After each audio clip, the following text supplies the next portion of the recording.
Mesdames et messieurs, bienvenue dans votre émission Le Politiste. C'est votre émission où nous essayons de vous faire comprendre la politique, tout ce qui tourne autour de la politique.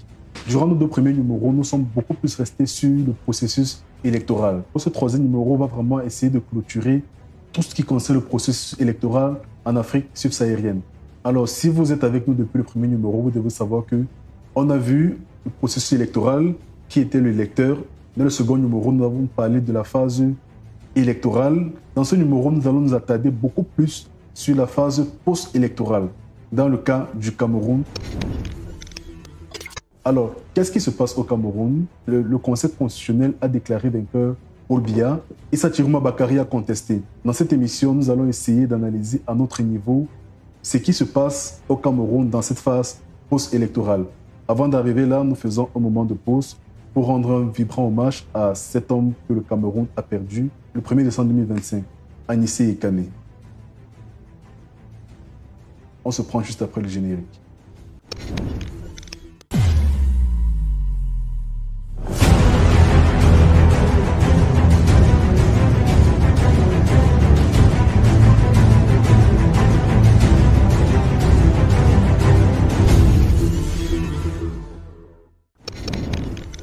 Anissé Ekane est un homme politique qui est né un peu avant les indépendances, quelques années après les indépendances, notamment en 1971, lorsqu'il allait à Bafoussam pour un match de football avec l'équipe de son collège. Il a assisté, médusé, à la fusillade de Ernest Ouandjé. Il a décidé donc de militer pour que les choses changent. Il intègre l'UPC, l'Union des populations du Cameroun. Ses études le conduiront en France. Revenu au Cameroun en 1983, il entre réellement dans la politique. Au début des années 90, il se fait arrêter et emprisonné pendant 4 ans. À sa sortie, il décide de créer son propre parti politique, le Manidem. Le Manidem, c'est un parti politique qui a vu le jour dans les années 90, quand le Cameroun, justement, entrait dans la phase du multipartisme. En 2025, il apporte son soutien à Maurice Kamto en lui proposant de venir rejoindre son parti politique pour pouvoir être candidat à l'élection présidentielle. Malheureusement, sa candidature a été rejetée. Il a donc apporté son soutien à Issa Chiroma Bakary. Le 1er décembre 2025, une bougie s'éteint au Cameroun, Anissé Ekane. Monsieur Tamno Jando, bonsoir. Bonsoir, monsieur Simoyonet. C'est avec une froideur, alors une note triste, quand nous allons peut-être commencer cette émission. Anissé Ekane, qu'est-ce que vous retenez de lui? Avant de répondre à votre question, je voudrais adresser mon bonjour à vos milliers d'internautes qui nous suivent de partout dans le monde. Je voudrais annoncer mes salutations et mes sincères condoléances à la famille biologique, à la famille nucléaire, aux Camerounais qui ont perdu depuis le 1er décembre, comme vous l'avez dit, un monument de la vie politique du Cameroun, M. Anissé Ekane. Alors, répondant à votre question, je voudrais, peut-être au risque de vous décevoir, je ne voudrais pas parler de M. Anissé Ekane mort. Je voudrais parler de M. Anissé Ekane vivant. Parce que oui, M. Anissé Ekane est vivant. Vivant dans la mesure où son projet, son héritage, sa valeur d'homme demeure. Vivant dans la mesure où nous avons un monsieur qui, depuis sa jeunesse, a eu, j'insiste, depuis sa jeunesse, a eu une conviction. Il a su identifier son défi. Comme disait M. Frantz Fanon, chaque génération a un défi, un rôle. Il a su identifier son défi, son rôle, son idéal de la société, et jusqu'au bout, il s'est battu pour que cet idéal demeure. C'est ça ce que je vais retenir. C'est ça le Anissé Ekane vivant. Ceci est d'autant plus important que nous vivons aujourd'hui dans un monde où la jeunesse a tendance à ne pas prendre conscience de ce qu'elle a un rôle à jouer, et notamment un rôle politique. Ceci a davantage son importance lorsqu'on sait que nous sommes dans une société où la valeur, l'idée, l'idéologie, les convictions semblent être des choses les moins appréciées. Au point bout de pain, on est prêt à sacrifier tout ce qu'on porte en termes d'idéologie, en termes de conviction. On est prêt à les laisser tomber. Voilà M. Anissé Ekane, c'est monsieur qui rappelle la haute importance d'un homme bien fait, d'un homme bien dans sa tête, un homme qui porte de la lumière, qui porte des valeurs. Voilà ce que je voudrais dire de M. Anissé Ekane, qui, je pense, devoir interpeller la jeune génération un homme politique ou d'hommes simplement qui continuent à naître dans le monde. Une fois que j'ai dit ça, je voudrais quand même établir ici un parallèle. Je voudrais quand même dire quelque chose. Vous savez, même si nous sommes dans une analyse qui se veut scientifique, il faut quand même reconnaître, il faut quand même ici qu'on interpelle le registre religieux. D'ailleurs, même dans l'analyse politique ou politologique, on reconnaît la pertinence de tout ce qui est explication du pouvoir par le religieux. Donc, il ne m'est pas interdit de convoquer ici le registre religieux. Lorsqu'on a convoqué le registre religieux pour dire que il faudrait que les gens sachent qu'il y a un Dieu. La politique a beau être ce qu'elle est, mais qu'il faut qu'on sache qu'il y a au final un Dieu qui est créateur du ciel et de la terre, qui est créateur de l'homme et qui règne. On doit avoir cette crainte au-delà de toute chose. Il faudrait qu'on sache qu'un jour, ce Dieu qui nous a tous créés demandera à la terre camerounaise quel est ce sang qui a coulé. Il faudrait que ceux qui règnent prennent conscience de ce que un jour, compte leur sera demandé. Pour le fait qu'un sang a coulé et qu'on n'a pas puni les coupables de ce sang qui coule. On ne peut pas continuer comme ça dans cette nation. Que le sang innocent coule. Que des familles soient endeuillées, des enfants orphelins, des femmes veuves. Et que l'on ne soit pas capable de dire qui a fait quoi. Qu'on ne soit pas capable de punir.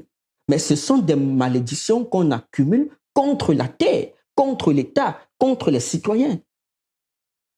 Il faudrait que ce régime de criminalité, d'impunité, de sang innocent qui coule cesse. Au-delà du sang innocent de M. Anissé Kané, il faut voir le nombre d'enfants kidnappés, le nombre d'enfants tués, le nombre de personnes gardées en cellule, en prison, pour des raisons dont on ne sait, qui ne sont jamais passées devant les tribunaux. Jusqu'à quand l'injustice? Jusqu'à quand n'a-t-on pas atteint les summums de l'injustice? Il faudrait à un moment donné que dans cette nation camerounaise, qu'on s'arrête et qu'on se parle et qu'on se dise où est-ce que nous allons avec de telles formes d'injustice. Quel État, quelle nation, quel pays voulons-nous bâtir sur l'injustice? La parole de Dieu dit qu'à un moment donné, la gloire, le trône s'affermit par la justice. Le trône s'affermit par la justice. On ne peut pas continuer avec autant d'injustice dans un pays. Il faudrait que nous sachions tous qu'un jour ce sang, cette injustice, cette criminalité qui coule au Cameroun nous sera demandée. Et d'autant plus à ceux qui dirigent ce pays. Il faut qu'ils agissent en hommes véritablement justes et avec la crainte de ce qu'il y a un Dieu qui règne au Cameroun aussi. Merci beaucoup, M. Tandojano. Nous allons prendre une courte transition. Alors, l'élection présidentielle 2025 au Cameroun, les résultats sont connus. Le président Paul Biya est déclaré vainqueur de cette élection présidentielle. Est-ce que vous êtes surpris? Non. Ok. Restons d'abord là. Vous n'êtes pas surpris. Restons d'abord là. On remarque aussi qu'il y a eu baisse. Équité de 2018 de 74%, je pense bien, pour 53% en 2025. Comment est-ce que vous expliquez ce résultat du candidat Paul Biya? Cette question me fait sourire, M. Simo. La baisse. Oui, il y a certainement une baisse, mais pas telle qu'on l'apprécie, pas telle on pourrait l'imaginer. D'ailleurs, c'est un petit commentaire. J'ai été un peu surpris par le fait que de nombreux analystes, même au sein du RDPC, du parti de M. Paul Biya, aient pensé qu'il y avait baisse de leur candidat. À mon avis, non, il n'y a pas une baisse. Mais il y a quelque chose de plus important qui, malheureusement, est caché. Il y a quelque chose qui est caché et qui devrait plutôt être célébré aujourd'hui. Donc, je voudrais relativiser le mot ou la portée du mot baisse. Si on s'en tient à une analyse stricte des pourcentages, c'est-à-dire passer de 71-71% à environ 50-51%, oui, on peut se dire qu'il y a baisse. Si on reste sur la dimension purement des chiffres, même pas, des statistiques, enfin des pourcentages. Des pourcentages. C'est mieux d'utiliser le terme pourcentage. Sauf que pour les matheux, donc pour les mathématiciens, comme vous, je rappelle que vous avez un baccalauréat scientifique. Oui, et que j'ai quelques années d'études aussi en mathématiques à l'université de Douala. Quel fait conseil politique aujourd'hui, diplômé en sociologie politique et en relations internationales. Justement. Ouais. OK, c'est un autre débat. C'est une parenthèse. C'est une parenthèse, OK. Donc, pour les mathématiciens, par exemple, c'est qu'un pourcentage est une part de quelque chose. De quelque chose. C'est une part du grand nombre. Et le pourcentage, non simplement c'est une part du grand nombre, mais c'est une valeur aussi en termes de nombre. Si vous partez regarder ce que valent ces pourcentages, vous verrez en réalité, je vais vous inviter à faire quelque chose. Allez regarder les 71% de 2018. Ça représentait combien? En 2018, le candidat Paul Biya remporte l'élection avec 71,28% pour 2 521 934 votants ou candidats votant pour lui. En 2025, il remporte l'élection présidentielle avec 53%, 53,66% pour 2 474 179 votants. Donc, je remets autrement. En 2018, M. Biya est déclaré vainqueur avec 2 500 000 voix exprimées en sa faveur. En 2022, il est déclaré vainqueur avec 2 400 000 voix exprimées en sa faveur. Et je veux préciser que la différence de 100 000 voix que vous voyez peut s'expliquer par les maladies, les décès, les déplacements. Donc, je vous pose la question, monsieur Simon, c'est vrai que je renverse les rôles, mais est-ce qu'il y a baisse? Non, il n'y a pas baisse. Statu quo. Il y a un statu quo. On constate qu'il a gardé son électorat. Voilà. Donc, les mêmes personnes qui lui ont fait confiance en 2018 sont les mêmes qui lui ont fait confiance en 2025. C'est ce que ça veut dire. Okay. Ça veut juste dire que son électorat a été conservé. Okay. Et là où je me dis, quand je disais tout à l'heure que j'avais été surpris par les analyses du RDPC, peut-être que c'est pas une surprise en réalité, peut-être que c'était fait à dessein. Pour donner l'impression que, voyez-vous, M. Paul Biya a perdu la manière dont on analyse, qu'il a eu baisse, mais en réalité, ils sont conscients, ils devraient être conscients de ce que non, l'électorat a été maintenu. Et ça, c'est une bonne nouvelle pour l'opposition. Qu'est-ce que ça veut dire? Et on ne sait pas trop ça. En fait, on ne sait pas trop cette dimension. Pourquoi je dis que c'est quelque chose sur laquelle les analystes ou même les experts des partis d'opposition, les stratèges qui sont dans l'opposition devraient prendre en compte. Quoi? Qu'est-ce que nous voulons dire par là? Nous voulons dire que vous avez remarqué la baisse en termes de pourcentage, parce que je le disais tout à l'heure, on est pourcentage de quelque chose. De quelque chose. Lorsque vous avez, pour que nos internautes nous comprennent bien, les 50% de 10 000 ne sont pas les 50% de 100 000. Plus la part globale augmente, plus ce pourcentage baisse. Ou du moins la valeur du pourcentage baisse. Où est-ce que je veux dire? Bon, on va prendre un thème plus simple. Considérons qu'il y a un enfant de la classe de 4e, 3e qui nous regarde. Si on donne un billet de 10 € à un enfant, on dit sur ce billet de 10 €, tu as droit à 50%. Ça veut dire qu'il gagne combien? 50 €. Non, 5 €. 5 € autant pour moi. OK.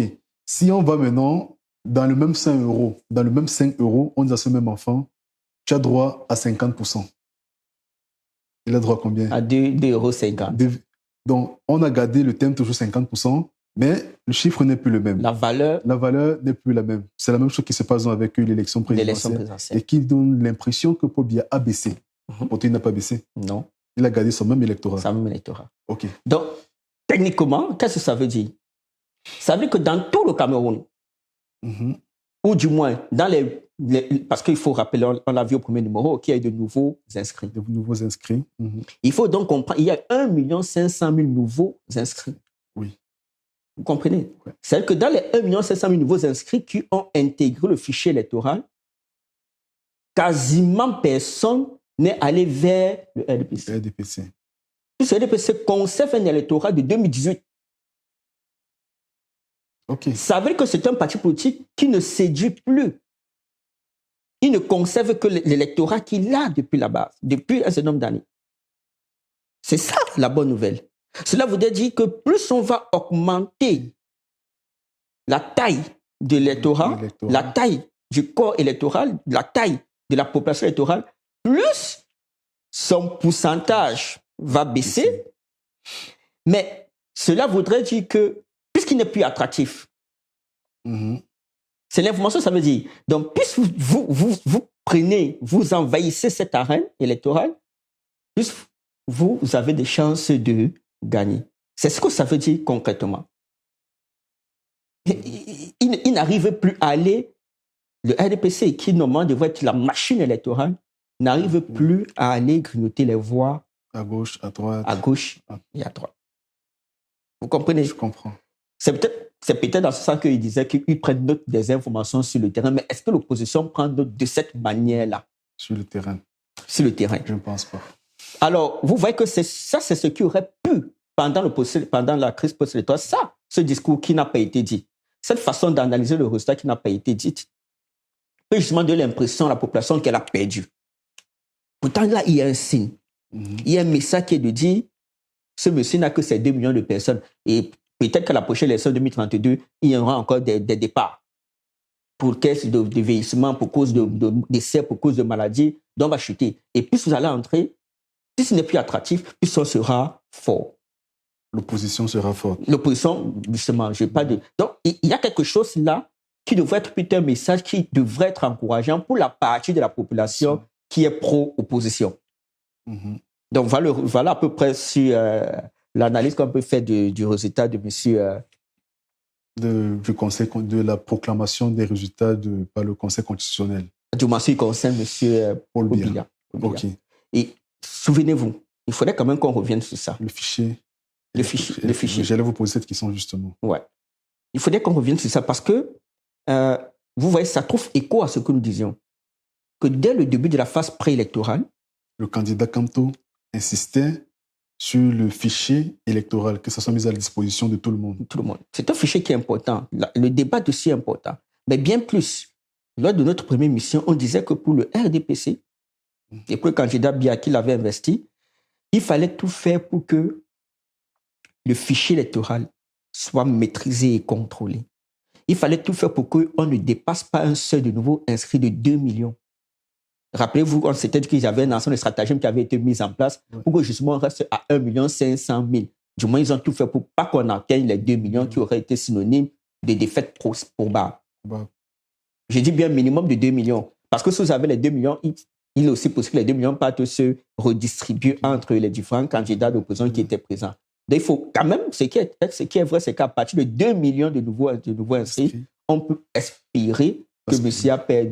Biya perde l'élection. Donc, tout était fait pour maintenir ça. Et la masse critique, du moins le nombre de nouveaux inscrits, à moins de 2 millions. Voilà pourquoi je vous dis que je ne suis pas surpris de sa victoire. De cette victoire. Parce qu'il a maîtrisé, il a contrôlé le nombre de nouveaux inscrits. Et voilà. Issa Chiroma Bakary, second de cette élection, arrive avec un nombre de voix record. En 2018, Maurice Kamto, deuxième avec pratiquement 500 000 voix. Et Issa Chiroma Bakary, en 2025, deuxième avec environ 1 500 000 voix. Comment est-ce que vous expliquez cela? Pourquoi est-ce qu'il a eu autant de voix? Ou alors, pourquoi est-ce qu'il se rapprochait de la victoire ainsi? Ben c'est simple. Déjà, la frustration de la population, d'une bonne partie de cette population. Et remarquez que on revient encore dessus, les nouveaux inscrits. Parce que là, vous pouvez comprendre, M. Kamto, en 2018, a eu, selon le Conseil constitutionnel, 500 000 voix. Vous remarquez que M. Kaba-Libi a quand même un certain nombre de pertes de voix. Donc, on peut se dire que M. Chiroma Bakary, encore que M. Kamto a plus ou moins laissé ses lieutenants aller soutenir la campagne de M. Issa. Donc, on peut se dire que M. Issa Chiroma Bakary a grignoté sur l'électorat de M. Kamto. Il a probablement grignoté sur l'électorat de M. Kaba-Libi. Et puis, il a profité de la nouvelle population, des nouveaux inscrits. C'est une bouffée d'oxygène pour lui. Donc, cela peut expliquer qu'il ait ce nombre de voix en sa faveur. Aujourd'hui, le même Issa Chiroma Bakary a contesté le résultat du Conseil constitutionnel. Mais il n'a pas pu prouver cela. Il est exilé aujourd'hui en Gambie, du côté de la Gambie. Comment est-ce que le Cameroun se retrouve avec 2 présidents actuellement? Nous avons un président vainqueur, déclaré par le Conseil constitutionnel, et un président élu. Comment est-ce que vous trouvez cela dans un État dit de droit? Dans un état dit de droit,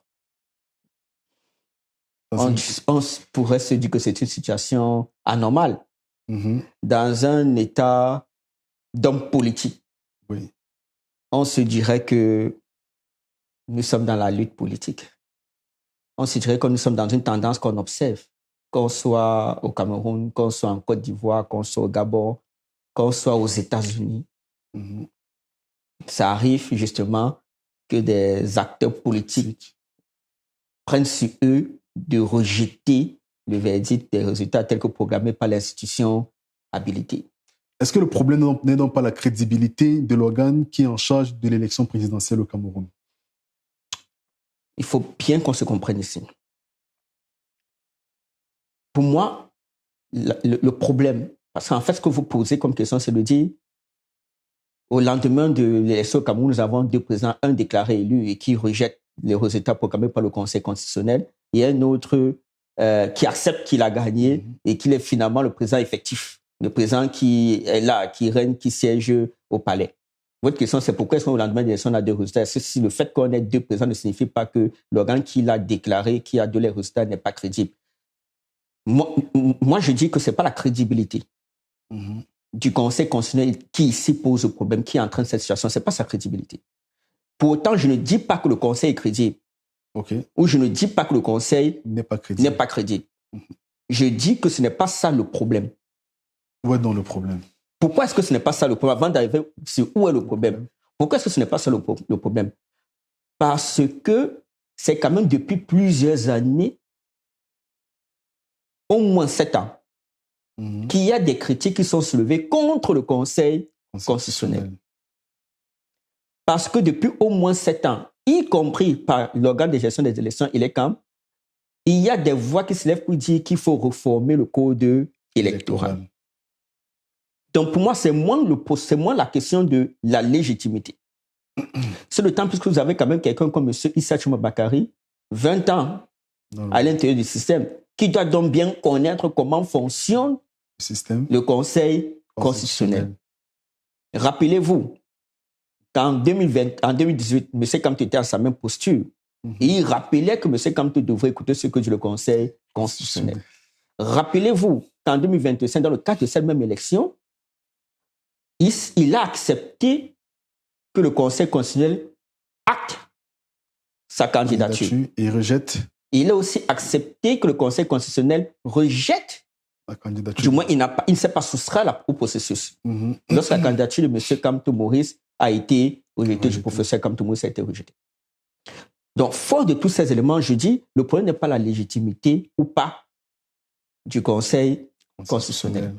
Parce que si on sait que le Conseil constitutionnel n'est pas légitime, pourquoi on va à cette élection au final? Si on a des doutes sur sa légitimité, pourquoi on y va? Donc, si on y est allé, en sachant que ce conseil est illégitime, ça veut dire qu'en réalité, ce n'est pas son illégitimité qui fait problème. Voilà. Donc, si c'est le Conseil constitutionnel, qu'est-ce qui fait donc problème? Ouais. Avant de répondre aussi à ces questions, je dois quand même rappeler que le président Laurent Gbagbo disait, on l'a déjà rappelé une fois, que le cœur du processus électoral, c'est celui qui dit l'élection. Les résultats de l'élection. C'est vrai qu'ici, j'ai tendance à dire que ce n'est pas le cœur du problème aujourd'hui. Oui. Pour le cas du Cameroun actuel, ce n'est pas là le problème, à mon avis. Le problème, il est où? Je dois dire qu'ici, je ne peux, à ce stade de l'analyse, me soumettre qu'à l'émission des hypothèses. Parce que je n'ai pas suffisamment le temps pour aller sur le terrain et compléter mes hypothèses. Et vu que le processus est encore en cours. Voilà. Et que notamment, parce qu'il y a forcément des étudiants des sciences politiques qui nous écoutent là, il n'est pas conseillé aux politistes d'analyser un phénomène qui est en cours. Parce qu'on passe souvent à côté de beaucoup de choses. On n'a pas souvent la distance, un certificat qu'il faudrait. Mais je vais donc être prudent et rester ici au niveau et au stade des hypothèses. Il faudrait rappeler, pour la bonne information de nos internautes, qu'une hypothèse n'est qu'une réponse plausible. Ce n'est pas encore la vérité. Mais c'est une réponse qu'on pense être proche de la vérité. Mais cette réponse-là, elle-même ne vient pas de nulle part. Elle s'appuie sur un ensemble de faits. et d'éléments théoriques. Mhm. Maintenant, dans ma démarche de politiste, une fois que j'ai une hypothèse, je devrais aller sur le terrain pour vérifier. Ou alors pour infirmer cette hypothèse. Malheureusement, je ne suis pas allé jusqu'au bout de cette vérification. Vu que la période post-électorale est encore en cours.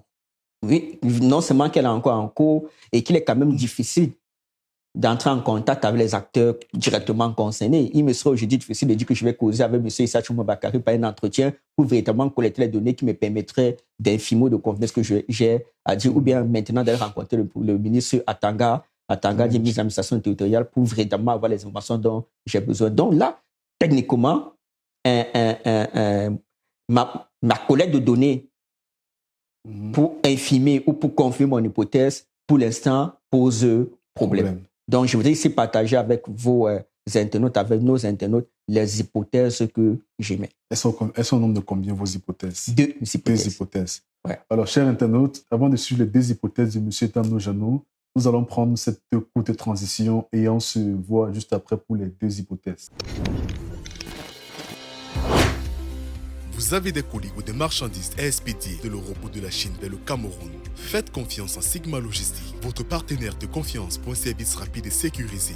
Sigma Logistique se distingue par son engagement envers l'excellence et son expertise en matière de transport de colis et de marchandises. Avec une équipe professionnelle dévouée, nous veillons à ce que vos envois arrivent à destination en temps voulu et en parfait état. Notre approche personnalisée nous permet de comprendre vos besoins spécifiques et vous offrir des solutions sur mesure. Nous prenons en charge chaque étape, du stockage à la livraison, en passant par le groupage, le transport et les procédures douanières, dans le but de vous permettre de vous concentrer sur vos activités principales. Vous recherchez un partenaire logistique qui comprend vos besoins et offre des solutions de transport de colis et de marchandises sans faille.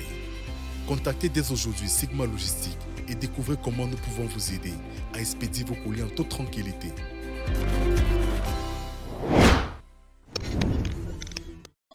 Une fois de retour, chers auditeurs, nous allons donc continuer avec les différentes hypothèses que M. Tano Jano parlait. Première hypothèse. Bien, la première hypothèse, c'est de dire que si nous avons une crise post-électorale, c'est probablement parce que le régime en place a voulu utiliser les élections, pour se maintenir au pouvoir. Voilà la première hypothèse. Pour appuyer cette hypothèse, pour tenter d'appuyer cette hypothèse sous réserve d'enquête sur le terrain, je vais m'appuyer sur la théorie du changement politique. La théorie du changement politique, c'est une théorie qui permet de comprendre pourquoi il y a eu un changement dans un espace précis et à un moment donné. Un changement politique. Pour faire simple, pourquoi est-ce qu'en 2032, le pouvoir est parti des mains du RDPC vers le SDF, par exemple. Ou alors, pourquoi il y a eu un changement au Sénégal, il n'y a pas eu de changement au Cameroun. Les théories du changement politique permettent de comprendre les changements politiques, tout simplement. Bien. Il y a un célèbre ouvrage qui s'inscrivait justement dans cette chaire-là, qui avait titré « La seule chose qui change, c'est que rien ne change ». Ça veut dire qu'en fait, vous avez un changement dans la continuité. La seule chose qui change, c'est que rien ne change. Pourquoi? Parce que dans la théorie du changement politique, vous avez des acteurs qui veulent le changement et vous avez des acteurs qui vont résister au changement. C'est pour ça que dans certaines entreprises, par exemple, quand un directeur général arrive et est nommé, lui vient avec une idée de changement. Pour ceux qui veulent, prenez la FECAFOOT. On peut analyser une instance fêtière de football comme ça. Quelqu'un arrive, il vient, a priori, avec des changements, mais à l'intérieur de la maison, il va avoir une forme de résistance à ce changement. Et ça peut entraîner un ensemble de problèmes. Parce qu'il y en a qui vont résister. C'est aussi la raison pour laquelle, très souvent, malgré l'alternance dans certains pays, les gens ont l'impression qu'on vit la même chose. Parce qu'à l'intérieur du système, il y a des gens qui vont s'opposer, qui vont résister au changement. Vous avez donc le sentiment que ce qui change, c'est que rien ne change. Alors, c'est pour cela que lorsque quelqu'un est nommé, qu'est-ce qu'il fait? L'un des premiers actes qu'il fait, c'est de changer le maximum du personnel pour qu'il n'y ait pas de résistance à son changement. Alors, si on vient au Cameroun, parce que je vous sors des concepts que je vais opérationnaliser. Je vous donne la première vague des concepts, c'est donc justement les acteurs du changement et les acteurs de la résistance. Pour le Cameroun, que les internautes nous écoutent bien et ne soient pas distraits. Ça peut être long, mais qu'ils soient très attentifs pour être assez nourris. Prenez un bon verre d'eau ou bien prenez de quoi noter. Très important pour la suite. Voilà. Alors, au Cameroun, pour le cas du Cameroun, il y a des acteurs qui ont exprimé une volonté de changement. D'abord, l'opposition et ses militants et ses sympathisants, ça s'est vu. Et là, on l'a analysé pendant la phase préélectorale. Vous avez des acteurs internationaux. Souvenez-vous qu'en 2018, à la veille, peut-être en 2017, à la veille de l'élection, en tout cas de 2018, l'ambassadeur des États-Unis au Cameroun, M. Tibor Nagy, invitait M. Biya. Ah oui, je me rappelle. À penser à son héritage politique. Voilà, il l'invitait à penser à son héritage politique. Mais comment on peut demander à quelqu'un qui est vivant de penser... C'est vrai que c'est pendant qu'on est vivant qu'on pense à son héritage, mais diplomatiquement, on pense réellement à l'héritage, ou alors un ami vous demande de penser à votre héritage lorsqu'il vous sent proche de la fin.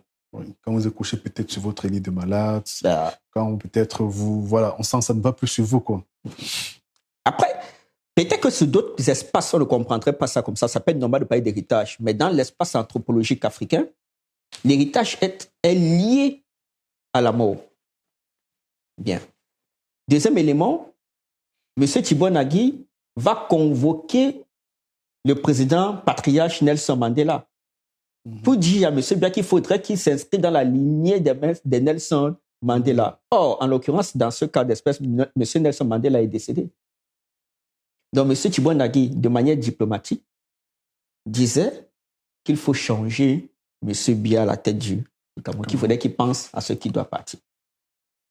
Au niveau de encore toujours au niveau de la communauté internationale ou des partenaires étrangers internationaux, il faut prendre en compte le fait que, au lendemain de la proclamation des résultats, les chancelleries ont pris du temps. Oui, avant de répondre par rapport aux années précédentes, où c'était parfois le lendemain. Voilà. Ouais. Il y a eu du temps.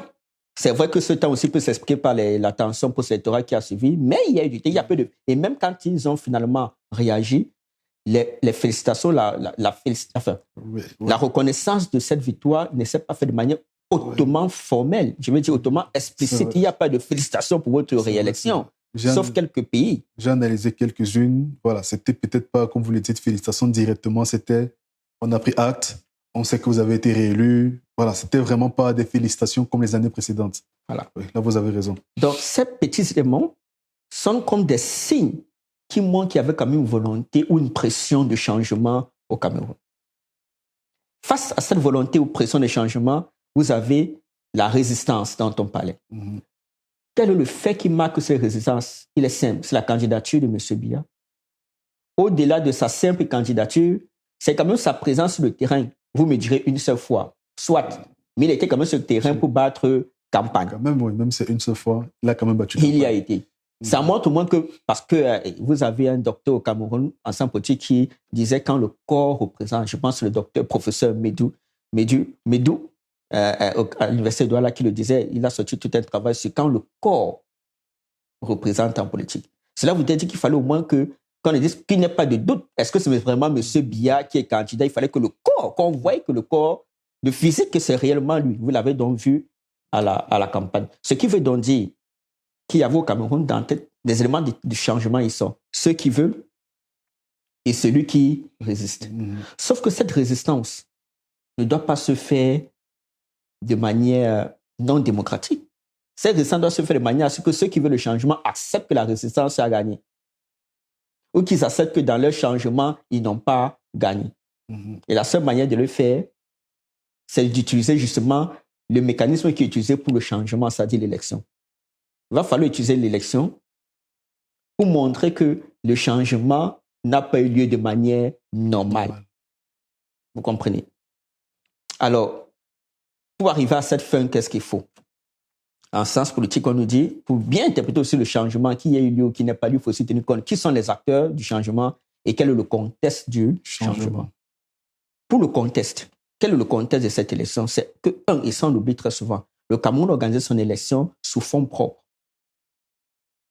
Ça veut dire, je pense, le budget de l'élection était de 35 milliards de francs CFA. Sur le coût propre. Pourquoi?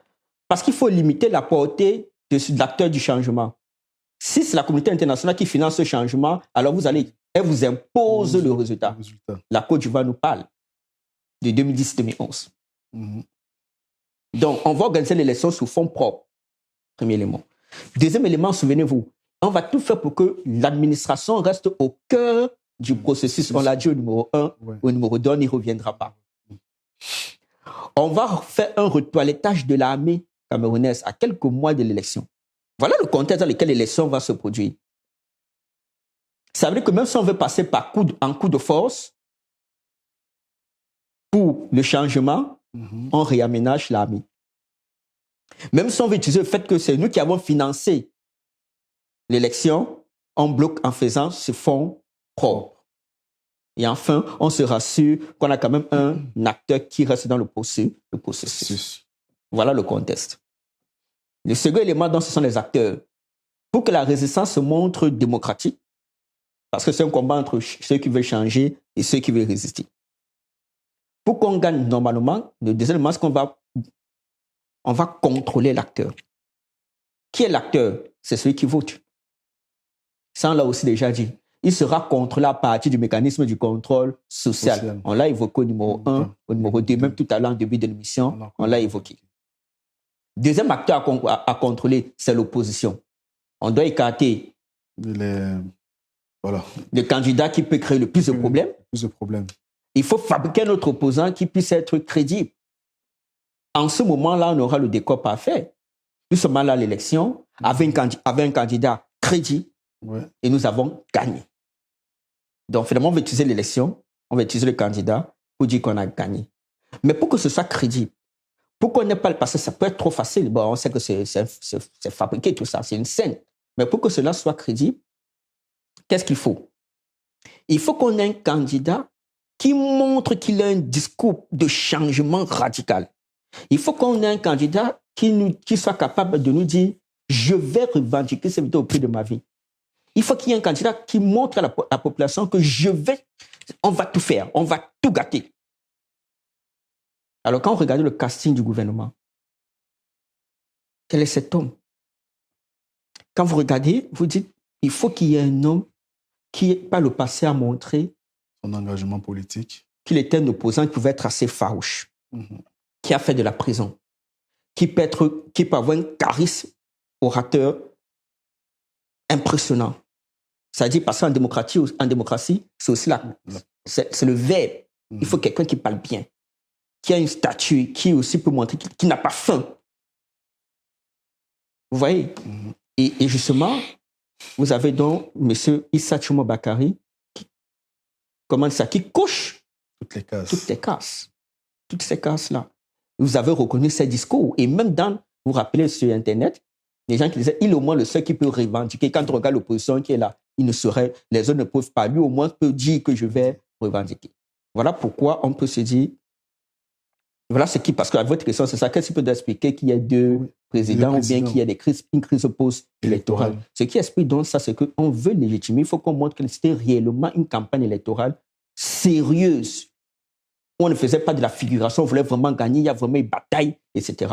Mais l'opinion internationale, la communauté internationale qui doit reconnaître cette élection, doit quand même être consciente que c'est réellement M. Biya qui a gagné et non l'opposant qui se dit vainqueur. Pourquoi on reconnaît, comme je vous ai dit, je n'étais pas surpris de ce résultat, parce que le contrôle social avait déjà été mis en marche, que M. Biya a maintenu son électorat. Donc, toute analyse qui se trouve dans les chancelleries, on ne peut pas contester, parce qu'en réalité, il a maintenu son nombre de voix et ensuite, il y a eu une opposition crédible. Elle a montré sa crédibilité en mettant sa vie, en appelant des gens. On est quand même allé à une élection crédible. Je précise, c'est une hypothèse. Et je mets donc tout le temps verbal qui a été utilisé, même si par moi j'ai utilisé le français, le présent simple, je mets tout ce temps verbal au conditionnel. Ce n'est qu'une hypothèse. Pour compléter cette hypothèse, il faudrait peut-être que j'ai accès à M. Issa, à ses proches collaborateurs, etc., etc. Voilà. C'était la première hypothèse. Première hypothèse. La deuxième hypothèse. La deuxième hypothèse, c'est le prolongement de l'interrogation que nous sommes posée tout à l'heure, qui en fond renvoie au fait que la structure politique, le système politique est fermé au Cameroun. Que la marge de manœuvre qui est donnée aux opposants est assez faible. Je ne dis pas que les opposants ne peuvent pas gagner, mais je dis que la marge de manœuvre qui leur est donnée est assez faible. Peut-être que nous aurons un numéro où on va vraiment étudier, analyser les partis politiques d'opposition en Afrique. Mais toujours est-il que le système est assez fermé. Et donc, face à ce système fermé, les partis politiques ont du mal à s'en sortir. Alors, dès lors, ces partis vont trouver des stratagèmes qui vont leur permettre de gagner. Enfin, pas de gagner parce qu'ils savent, ces partis, ces acteurs qui sont dans l'opposition et qui vont à l'élection sont conscients de ceux qui ne seront pas proclamés vainqueurs. Ils sont conscients. Donc la question, quand je vous disais tout à l'heure qu'on est dans le prolongement de la question d'une telle question précédente, c'est que, mais si on est conscient qu'on ne va pas être déclaré, pourquoi donc y aller? Je ne dis pas qu'on est conscient qu'on ne va pas gagner, mais si on est conscient qu'on ne va pas être déclaré, pourquoi y aller? Même si je reconnais que l'élection, c'est une fonction tribunicienne, c'est-à-dire qu'on peut aussi se servir de l'élection pour faire émerger une situation dans la société dans laquelle on se trouve. Mais on revient à ces questions fondamentales. En fait, la deuxième hypothèse, c'est là qu'elle prend tout son sens. C'est qu'on va aller à l'élection, non pas pour être déclaré vainqueur, parce qu'on sait qu'on ne sera pas déclaré. C'est pour ça que vous disiez tout à l'heure que le problème, ce n'est pas la légitimité des organes, mais c'est qu'on va y aller, on va accepter de se soumettre à toutes les phases du processus. Mais dès qu'on va arriver à la dernière phase où il faut proclamer, parce que le plus important, c'est qui dit, ou cette phase-là de la proclamation, mais dès qu'on va arriver vers cette phase, on va plutôt quitter de l'arène électorale vers l'arène de la rue.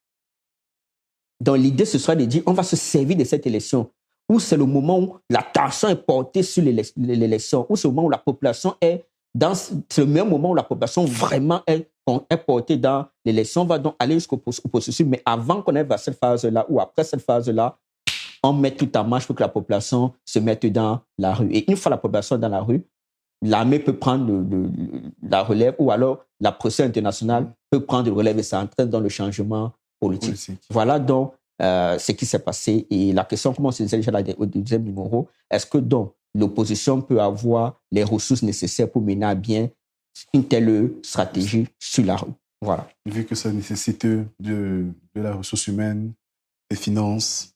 Ben oui, ça nécessite beaucoup de choses. Il ne suffit pas simplement que les personnes ou les populations soient frustrées pour qu'une mobilisation sociale marche, pour qu'un mouvement social marche. Il y a plusieurs éléments qui partent en compte. Il y a une théorie qui est appelée la théorie de la mobilisation des ressources, qui montre que pour qu'une mobilisation sociale, un mouvement social émerge et réussisse, il y a un ensemble de ressources qu'il faudrait mobiliser. Communication, comment on appelle ça, collecte des fonds. Vous savez, par exemple, que lorsqu'on appelle aux marches ou aux villes mortes, au bout de 2 jours, on dit, mais on va manger quoi?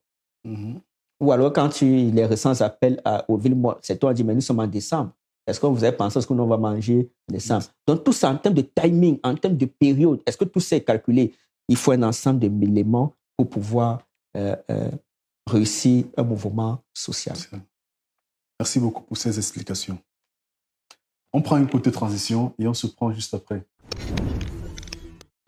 Une fois de retour, merci encore une fois de plus pour ces, je rappelle, des hypothèses. Ce sont des hypothèses. C'est en attente de confirmation. Pour l'instant, ce sont des réponses les plus proches de ce que je pense être la réalité. Ça peut être vrai, tout comme après, ça peut être faux. Donc, ce sont des hypothèses. Après tout cela, voilà, le rejet si on revient dans le processus électoral, oublions les hypothèses.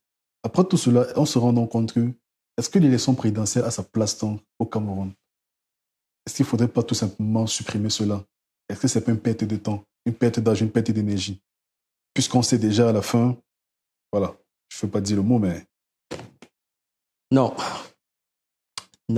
Je comprends la pertinence de votre question. Et d'ailleurs, elle fait écho à ce qui se dit déjà sur le continent. Il y a une belle partie de l'opinion sur le continent qui estime qu'il faille supprimer les élections parce que ça coûte beaucoup d'argent. Un.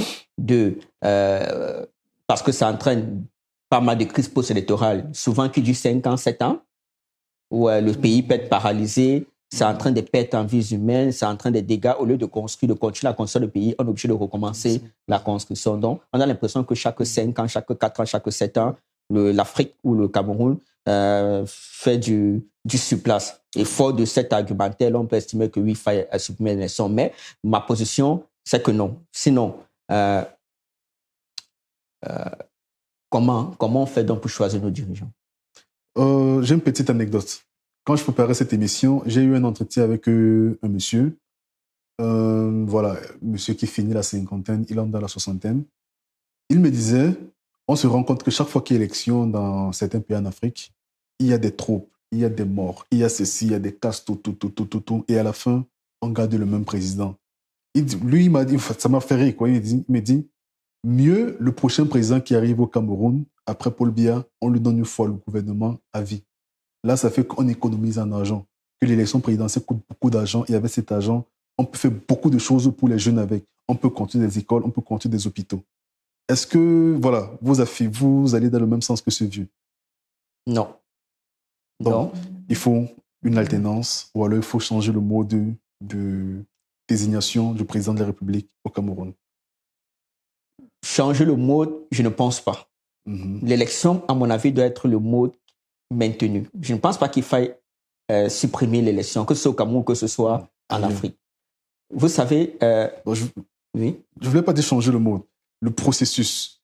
Ou alors, c'est pas les organes. De plus en plus, on n'a plus confiance aux organes qui organisent les élections parce qu'on sait, on va comme si les dés sont pipés d'avance. Est-ce que, voilà, c'est peut-être pas les organes qui sont le problème? Je reviens donc à ça. Je reviens donc à ça. L'idée de dire les élections sont pipées d'avance, c'est un discours qu'il faille annuler.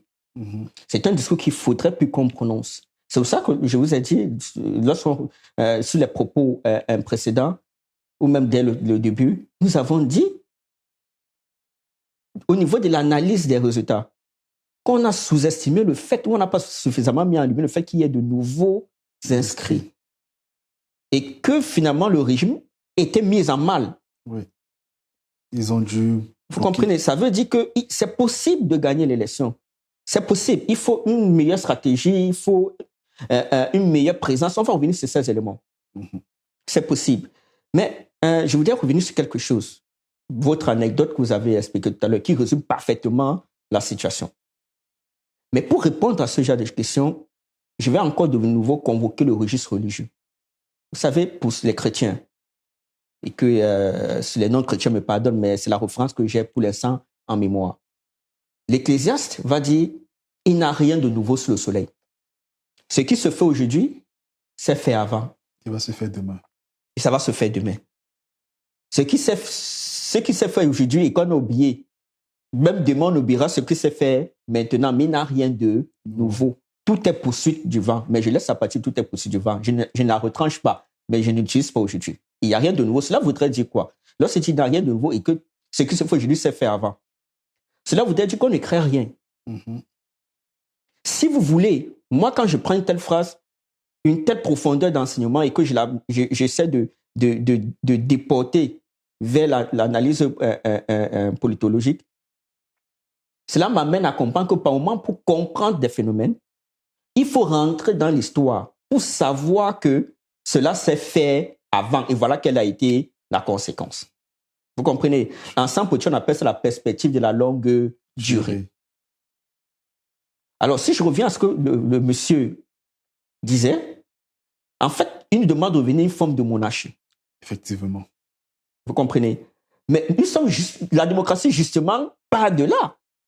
Ça veut dire que c'est parce que le pouvoir politique était concentré entre les mains d'une personne à vie qu'on a décidé de venir à la démocratie. Et il faut dire qu'à cette époque, c'était estimé que la démocratie n'était pas le meilleur régime. Vous comprenez? Parce qu'à un moment, on s'est dit, lorsque quelqu'un concentre le pouvoir, lorsque quelqu'un a le pouvoir politique de manière indéfinie, il a tendance à abuser et à tout violer les droits de l'homme. Parce que justement, on l'avait mis à une situation de Dieu. Le pouvoir rend fou. C'est comme l'argent. D'ailleurs, pouvoir, argent, pas ensemble. Ben oui, c'est-à-dire ça, c'est une formule politique. Hein? La figure de l'argent roi. La figure de l'argent qui corrompt. En Afrique, pouvoir politique est synonyme d'argent. Ouais, ça le pouvoir, c'est le seul métier au monde, le pouvoir politique, c'est le seul métier au monde qui vous donne tout. C'est-à-dire, il vous donne de l'argent, il vous donne de l'honneur, il vous donne du symbole, il vous donne tout. Vous comprenez? Un député ou un maire, dans un événement, dans une cérémonie, c'est-à-dire, vous faites toujours votre mariage. Vous invitez l'homme le plus riche d'Afrique. Oui. Vous invitez le maire, qui ne gagne même pas 500 000 francs, donc moins de 800 €. Lors du protocole de préséance à l'événement, le maire vient le dernier. C'est-à-dire, le milliardaire vient avant. Vous donnez tous les honneurs au maire. C'est le seul pouvoir qui vous donne et l'argent et l'honneur. Vous comprenez? Donc, quand vous donnez un tel pouvoir à quelqu'un à vie, il va abuser. C'est parce qu'on est justement intelligemment dans cette idée qu'on a dit non, il faudrait que par la force des choses, que le pouvoir arrête le pouvoir. Ensuite, on s'est dit qu'il faudrait qu'on évolue à une forme de démocratie où le pouvoir n'est plus entre les mains de quelqu'un qui fait tout et n'importe quoi, mais que le pouvoir vienne entre les mains du peuple. Donc, le problème, il n'est pas sur le fait qu'il faut annuler l'élection. D'ailleurs, nos sociétés africaines, elles sont plurielles. Nous n'avons pas de société uniforme, entre guillemets, comme en Occident, par exemple. Vous avez des sociétés au Cameroun ou en Afrique, vous avez plusieurs tribus avec des cultures différentes. Des tribus qui, anthropologiquement, avaient une organisation politique de royauté, de chefferie. Mais quand vous avez donc plusieurs groupes sociaux qui ont leur mode de gestion du pouvoir, vous faites comment pour qu'il y ait un pouvoir qui règne sur tous? Comment on fait pour avoir un président? C'est vrai que lorsqu'on entre dans l'anthropologie profonde du Cameroun, il y a par exemple une tribu, je pense Bassa ou Ondo, du moins il y a une tribu où ils procédaient par la chef de famille paternelle. Qui venait voter, qui allait être le chef du canton. C'est-à-dire que pour être le chef du clan ou du canton, on parle d'abord les chefs des familles paternelles. Et dans les chefs de famille paternelles, on montait dans un tel processus. Mais là, ça va pour une population à une masse réduite. Mais quand vous êtes une population qui a 30 millions d'habitants et qui ne fait que grossir, vous faites comment? D'où la création de la nation camerounaise. Le problème, bon, on ne va pas entrer dans ce débat sur la nation. Mais je dis que l'élection reste dans le mode, comme le disait le président Laurent Gbagbo, qui nous permet justement facilement d'avoir un président. Le problème n'est pas tant l'élection.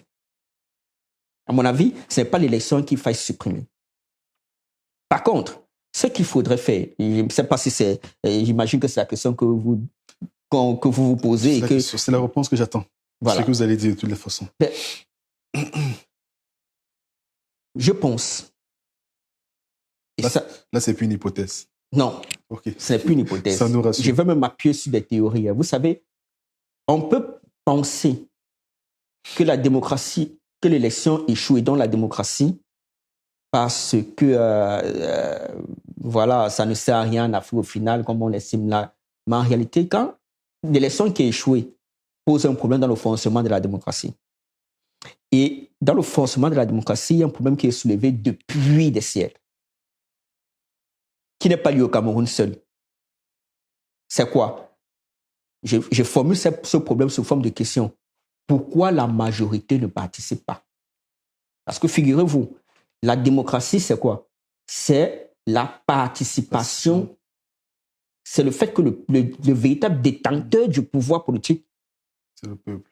C'est le peuple et non l'individu. Maintenant, le peuple peut les exercer de manière directe, comme ça se voit dans certains cantons en Suisse, ou à lui peut les exercer de manière directe, c'est-à-dire par la représentation à travers l'élection. Mais on s'est rendu compte que lorsqu'on disait donc que le peuple délègue donc son pouvoir par la représentation à un homme qui sera président, et ce mécanisme-là de délégation passe donc par l'élection. Mais on s'est finalement rendu compte, en sens politique, que malheureusement la majorité ne participait pas.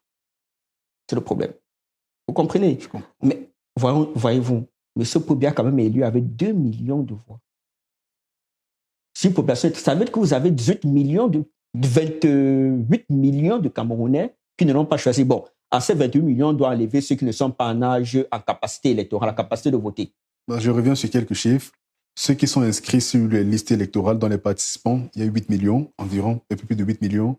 Et ceux qui étaient absents, ceux qui ont refusé je ne veux pas dire refusé, peut-être ils sont décédés. Mais d'abstention, c'est environ 3 millions. Oui. Donc, et bulletin nul, ceux qui ont décidé de faire un bulletin nul, 500 000. Voilà. Donc, 57 000 autant pour voilà. Vous comprenez que le simple fait même déjà qu'ils soient élus avec 2 millions, ça pose un problème. Et que la population même inscrite sur la liste électorale soit de 8 millions. Et que dans les 8 millions, seulement 4 millions ont réellement voté. 4 millions 600. 4 millions 600 par là. Donc vous comprenez que le problème, il est là. Et je vous ai dit que le simple fait qu'il y ait un nouveau apport dans le fichier électoral nous a entraîné à quelque chose d'autre qui est comparable à une chute du pouvoir, enfin, une chute entre guillemets des résultats. Ou alors, même pas la chute, je dirais même pas que... Voilà, c'est ça qu'il faut faire attention. Et je rectifie dans ce que j'ai dit au début. Ça me permet d'améliorer ce que j'ai dit au début. L'entrée des 1 500 000 nouveaux inscrits n'explique pas la chute du RDPC parce qu'il n'a pas chuté, il a maintenu, mais ça explique plutôt le progrès, le nombre de voix de M. Issa Chouma Bakary. Vous voyez? Donc le problème en réalité, il est là. C'est qu'il faudrait plutôt qu'on voit dans quelle mesure encourager une participation, faire de telle sorte que la majorité vote ou participe. Il ne faut pas supprimer l'élection, mais il faut tout faire pour que la majorité participe au processus électoral. Comment on fait pour que cette majorité participe? Que les partis politiques fonctionnent. Que les partis politiques s'entourent des stratèges. Il y a des techniques. C'est un peu comme, voyez-vous, je dis souvent que l'élection, c'est comme un marché où vous avez 12 candidats pour ceux qui est de l'élection de 2025 au Cameroun, de la présidentielle 2025, où vous avez 12 hommes marchands qui ont des produits qu'ils veulent vendre. Et vous partez donc sur le marché. C'est à vous de tout faire pour que la population, les potentiels acheteurs soient intéressés par votre produit. Publicité, promotion, marketing, aller dans les campagnes les plus reculées. C'est de ça qu'il est question. Pour amener les gens à se rendre au marché, il faut dire aux gens, il y aura le marché le 7 octobre. Et au marché, il y aura les meilleurs produits. Venez, c'est un rendez-vous. Donc, il fallait le faire pour amener justement. Et ça, c'est là où il faut que les politistes, les stratèges, soit les sociologues, les anthropologues, soient recrutés au sein des partis politiques. Il faut que les populations comprennent que c'est là la clé. Il faut que les populations s'y donnent, participent. C'est très important. On voit qu'il y a des résultats. C'est ça que je ne voudrais pas qu'on occulte sur ce processus électoral. Enfin, il faut qu'il y ait une forme de culture politique des hommes politiques. Pourquoi je veux venir à l'éducation des masses? Les gens doivent être contents d'aller en retraite. On ne devrait pas être fâché lorsqu'il est l'heure d'aller en retraite. Les gens doivent être contents de céder la place. En fait, si on a tout ça quelque part, rappelez-vous de la première hypothèse que j'ai suivie, c'est parce que quelqu'un veut se maintenir au pouvoir. On doit être content de céder la place. Ce qui observe au niveau des élections, à l'échelle nationale, s'observe au niveau de nos associations, s'observe au niveau de nos coopératives scolaires et académiques, s'observe au niveau de nos partis politiques, où on est leader d'un parti politique pendant 30 ans, 40 ans. Ou lorsqu'on organise une élection de village ou de quartier, d'une association de village ou d'une association de quartier, certes, on va avoir une élection qui va nous amener à partir, mais on n'est pas content, on commence à se faire des inimitiés parce qu'un tel s'est présenté candidat. Il faudrait qu'on ait une éducation politique à la base qui est telle que les gens doivent apprendre. Je reviens encore au registre religieux. Il y a un temps pour tout. Il y a un temps pour gouverner, il y a un temps pour être le gouverné. Il y a un temps pour être le gouvernant, il y a un temps pour être le gouverné. Il y a un temps même pour être le sage qu'on convoque pour trancher. Effectivement. Donc, il faut qu'on entre aussi dans cette éducation politique qui va depuis la base. Dernier élément. Parce que quoi qu'on dise, il y a quand même un problème de légitimité. Il y a quand même le fait que les gens n'ont plus confiance, parce que s'il faut analyser le fait que la majorité ne vote pas, c'est aussi parce que les dés sont pipés depuis. Et dans tous les pays d'Afrique, on se rend compte qu'il y a toujours une crise post-électorale qui est liée à la proclamation des résultats, où l'organe de gestion des élections, où l'organe habilité pour proclamer les résultats est contesté. Mais il est peut-être temps qu'en Afrique, qu'on commence à ne plus faire mimétisme aveugle. Il est temps qu'on commence à ne plus copier ce qui se fait ailleurs de manière aveugle. on peut adapter ce qui se fait ailleurs à nos propres réalités. La réalité anthropologique camerounaise est telle que nous avons des chefferies. Je l'ai dit tout à l'heure que nos sociétés sont plurielles, mais ce sont des sociétés qui ont des chefs. Et je vais vous surprendre. La création de l'État en Afrique s'est imposée. La création de la nation, c'est-à-dire la volonté de vivre ensemble, s'est imposée. Vous avez des sociétés plurielles et on leur a plus ou moins imposé. On a créé un État-nation. On va avec j'imagine qu'il y aurait une émission pour ça. Mais le fait qu'on est obligé à créer un État-nation où il y a plusieurs groupes ethniques n'empêche pas aujourd'hui qu'on puisse quand même retracer. En fait, ce processus-là d'État-nation sur une société plurielle, malheureusement, n'est pas encore abouti. Pourquoi? Parce qu'on a créé une république, pour faire simple. On est venu dans des sociétés plurielles créer une république, alors qu'il y a des sociétés plurielles, oubliant les réalités anthropologiques de ces sociétés-là. Et l'État, parce que l'État est là, l'État a besoin qu'on se soumette à ce qu'il dit. Donc, ce qu'on a fait en ce moment, c'est qu'on a voulu que le citoyen fasse allégeance au chef de la République. Or, anthropologiquement, vous avez des citoyens qui font allégeance au chef de sa communauté traditionnelle. Cela vous dit que dans des coins, et ça on l'a dit au deuxième numéro, que les gens ont tendance à penser que l'essentiel du Cameroun, c'est la ville, c'est la métropole. En oubliant qu'il y a des périphéries où il y a les ancêtres de la masse. Et c'est comme ça un peu partout. Il y a plus de gens qui vivent dans les périphéries qu'il y en a qui vivent au centre. En tout cas, c'est comme ça en Afrique. Or, dans ces périphéries-là, vous avez des gens donc, qui ont plus d'allégeance vis-à-vis de leur chef. Et même dans les villes, les gens se soumettent facilement à l'autorité du chef traditionnel qu'à l'autorité du chef politique de l'État républicain. On se comprend jusque-là. Oui. Alors, s'il y a des difficultés à accepter ce que dit l'organe de gestion d'élection, mais pourquoi tout simplement on ne trouve pas une solution qui est telle que l'organe chargé de proclamer l'élection est un regroupement de chefs traditionnels? Parce que le fait que la population soit dans la rue au lendemain d'une élection, c'est parce qu'il y a un opposant qui a dit le résultat là n'est pas bon. Je continue ce que tel organe a dit. Oui. En gros, les gens, s'ils sont dans la rue, c'est parce qu'il y a une forme de désaffection entre eux et l'organe. Qui dit l'élection. Qui dit le résultat de l'élection. Mais si celui qui dit le résultat de l'élection, c'est celui à qui il se soumet, à qui il croit, parce qu'il est gardien des traditions, puisque l'allégeance est plutôt traditionnelle. Les populations ont tendance à se soumettre davantage à l'autorité traditionnelle qu'à l'autorité politique administrative de cet État, de cette République. Donc, en ayant un conseil concernant, je ne sais pas comment on pourra l'appeler, qui est constitué donc de ces chefs dont on peut retrouver, et facilement on peut repérer avec le travail des anthropologues, on peut donc avoir justement des chefs, celui qui va dire le résultat de l'élection, donnera un résultat qui sera accepté par la population. Et crédible. Et crédible, peut-être même contre l'opposant qui viendrait à se qualifier ou à se déclarer vainqueur. Et puis nous savons dans nos réalités anthropologiques que lorsque les chefs se sont assis, on sait que lorsque les chefs sont là, il est difficile de mentir devant les chefs. On sait ce que signifient les traditions africaines. Oui. Donc cette anthropologie peut être mise en place. Ce n'est pas de la sorcellerie. C'est vrai qu'il y a des travaux sur l'histoire sur le Cameroun politique qui reviennent un peu les manœuvres qui étaient utilisées sur les anciens autrefois avec tout ce qui est culturel, tout ce qui est tradition. Mais on sait, c'est un peu ce qui se passe à Rome lorsqu'on veut désigner le pape ou au Vatican. Ouais. Il y a un groupe qui se réunit.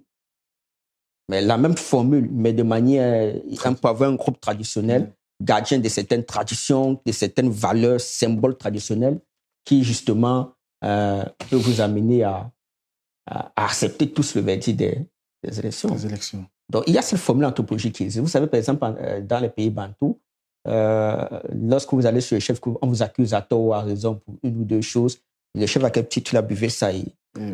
Voilà. Donc, je ne dis pas que c'est exactement ça qu'on fait, mais c'est pour montrer quelle est la crédibilité de ce qu'on appelle un chef traditionnel. C'est qui va nous éviter, même si les gens peuvent dire que l'État peut contrôler le processus de désignation du chef à la base, on peut dire non. L'État ne va faire que acter le chef qui a été désignés à la base. Et c'est ce chef qui viendra proclamer les résultats parce qu'il est chef. Parfois, ce sont ces chefs qui viendront finalement proclamer le résultat des élections telles qu'organisées ou alors dire que l'élection n'est pas crédible. Parce que, je le répète, ils sont gardiens de la tradition et qui sont aussi gardiens de la cohésion nationale. Donc, et il y a un enseignement. Donc, on voit que cette technologie est plus sophistiquée que ce qui se fait aux États-Unis où les juges de la Cour suprême sont nommés à vie, ou alors ce qui se fait en Belgique où le roi n'a qu'un titre honorifique. Là, ce qu'on va faire, c'est qu'on va rétablir réalité anthropologique au Cameroun. Je laisse le soin à mes aînés académiques, les professeurs que nous avons, de creuser cette piste de réflexion. Donc, pour moi, c'est une innovation, si cela est vraiment appliqué au niveau du Cameroun et en Afrique. Si je reconvoque l'Ecclésiaste, comme je disais tout à l'heure, ce qui a été fait n'a rien de nouveau. Tel que ça a été fait sur un autre siècle. OK. En tout cas, merci pour cette émission, merci pour votre temps. C'est très difficile de vous avoir ces derniers temps. Voyage à gauche, voyage à droite, conférences, séminaires, travaux de recherche. Mais aujourd'hui, nous avons pu vous avoir. Nous vous remercions pour votre temps. Et nous espérons que d'ici peu, nous allons encore vous avoir pour produire le prochain numéro du Politiste. Écoutez, M. Simo, pour vous et pour vos internautes, je suis que votre serviteur, donc je serai toujours là. En tout cas, nous vous disons encore, moi et au nom de tous les télé-youtubeurs qui nous regardent, les abonnés qui nous regardent, nous vous disons merci pour vos éclaircissements, pour vos apports à cette émission au niveau de la politique africaine en particulier, l'action que cela peut avoir sur la jeunesse ou alors sur les institutions qui se répètent et qui veulent appliquer un système politique dans leurs entreprises. Nous vous en remercie pour cela. C'est moi qui vous remercie. Alors ça, c'est l'émission tire à sa fin. Nous avons parlé tout au long de cette émission des résultats de l'élection présidentielle 2025 au Cameroun. Nous avons fait quelques hypothèses de savoir comment est-ce que le gouvernement camerounais a fabriqué un opposant pour légitimer le fait que l'élection présidentielle est crédible. Nous avons terminé par une possibilité d'amélioration du système électoral au niveau de l'Afrique avec une confiance que nous allons faire aux gardiens de la tradition. Monsieur Tamno Janou, une fois de plus, je ne vais pas cesser de vous remercier. Merci encore pour tout ce que vous apportez au niveau de la politique. Votre serviteur vous dit merci. OK. Donc, je vous amène à tous ceux qui nous regardent de nous proposer des thématiques que vous aimeriez qu'on débatte dessus, de laisser cela en commentaire ou alors de nous écrire par nos différents contacts qui sont là au bas de l'écran. Et vous allez donc comprendre que nous sommes là pour vous. Monsieur Tamno Janou, politiste, est là pour vous servir.